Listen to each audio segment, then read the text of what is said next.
आप देख रहे हैं ENI live next generation media.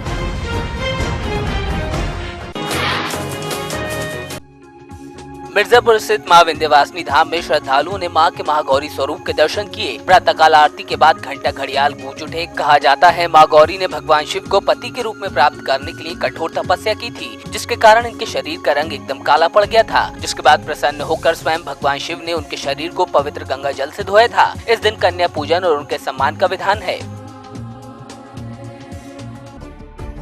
Mirzapur के चुनार स्थित सीमेंट फैक्ट्री के मजदूरों ने मजदूरी और बोनस को लेकर धरना दे दिया। मजदूर फैक्ट्री के बाहर ही टेंट लगाकर बैठ गए और फैक्ट्री प्रशासन के खिलाफ जमकर नारेबाजी की। इस दौरान यूनियन के नेता तिलकधारी के ट्रांसफर को वापस लेने की भी मांग की गई।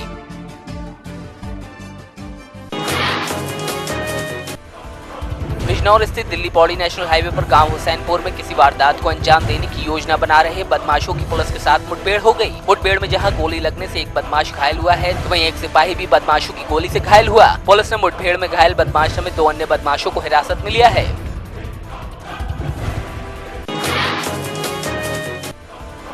रामपुर में महिलाओं ने एक सरकारी शराब के ठेके पर जमकर तोड़फोड़ कर डाली, तो वहीं दुकान मालिक को भी जमकर पीटा। पूरा मामला रामपुर कोतवाली के घाटमपुर गांव का है। यहां महिलाओं का कहना है कि पुरुष नशे में चूर होकर घर की महिलाओं के साथ अभद्रता करते हैं, लिहाजा शराब की दुकानों को बंद कर देना चाहिए। उधर हंगामे की सूचना मिलते ही पुलिस मौके पर पहुंची और महिलाओं को समझा बुझाकर शांत कराया।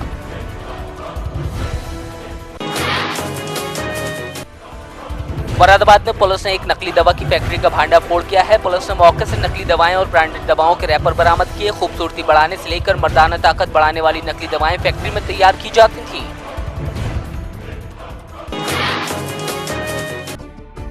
सुल्तानपुर में मुख्य विकास अधिकारी ने विकास भवन के तमाम विभागों में जाकर कर्मचारियों की उपस्थिति का निरीक्षण किया, जिसमें 32 कर्मचारी नदारद पाए गए। सभी को जवाब तलब करने के साथ एक दिन का वेतन रोकने की बात उन्होंने कही। उधर अपर सांख्यिकी अधिकारी को जींस टी शर्ट पहनकर दफ्तर आने के बाद सीडीओ ने नोटिस थमा दिया, तो वहीं देर से आने वाले कर्मचारियों को फटकार लगाते हुए उन्हें कार्यालय में जाने से रोक दिया गया।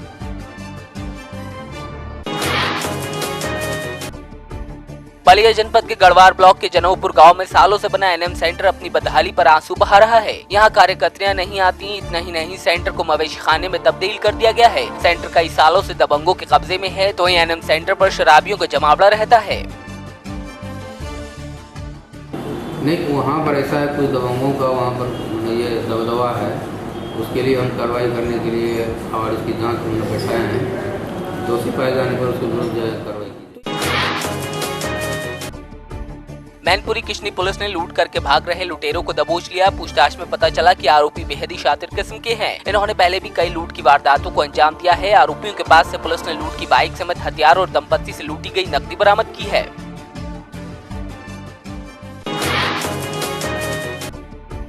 रुड़की के सुनहरा गांव के पास शराब की दुकान पर ग्रामीणों ने जमकर हंगामा काटा। ग्रामीणों ने बंद शराब की दुकान के शटर में भी तोड़फोड़ की। हंगामे की सूचना मिलते ही मौके पर पहुंची पुलिस की ग्रामीणों के साथ तीखी नोकझोंक हुई। दरअसल महिलाएं गांव की दुकान खोलने का विरोध कर रही थीं। महिलाओं का कहना है कि शराब की दुकान खोलने से इसका असर महिलाओं और स्कूली बच्चों पर पड़ेगा।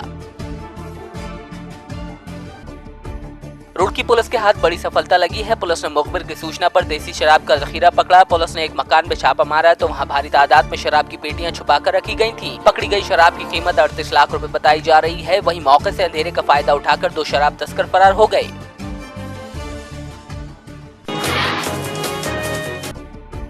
पुलिस ने शिवसेना नगर सेविका माधुरी काले के पति प्रशांत काले पर जानलेवा हमले के मामले में शिवसेना नगर सेवक महेश गायकवाड़ को गिरफ्तार किया है। अहमदनगर की पाथर्डी पुलिस ने गायकवाड़ को हिरासत में लिया। बताया जा रहा है महेश गायकवाड़ के कहने पर कुछ लोगों ने प्रशांत काले पर जानलेवा हमला किया था। पूरे मामले का खुलासा उस वक्त हुआ जब पुलिस द्वारा पकड़े गए 2 युवकों ने महेश गायकवाड़ का नाम बताया। पोलीस स्टेशनला प्रशांत काळे यांच्यावर हल्ला झाल्याबाबतची जी गुन्हा दाखल होता, त्या प्रकरणामध्ये पोलिसांनी तपास करून 3 आरोपींना अटक केलेली आहे।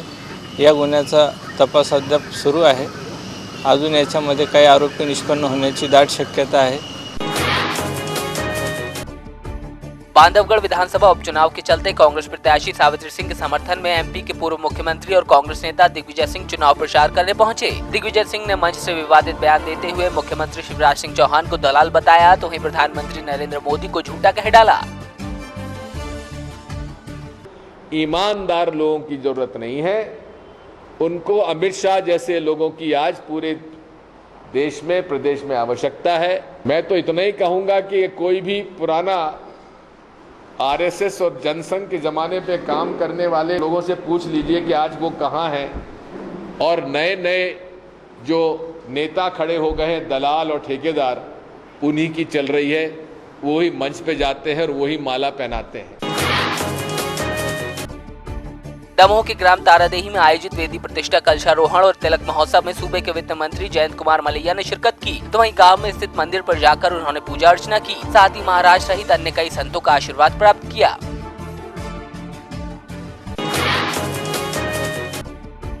अमृतसर के थाना कंबो पुलिस ने सरकारी गेहूं बेचने वाले 2 लोगों को गिरफ्तार किया है। आरोपी अवैध रूप से सरकारी गेहूं बेचकर मोटा पैसा कमा रहे थे। फिलहाल पुलिस ने मामला दर्ज करते हुए जांच शुरू कर दी है।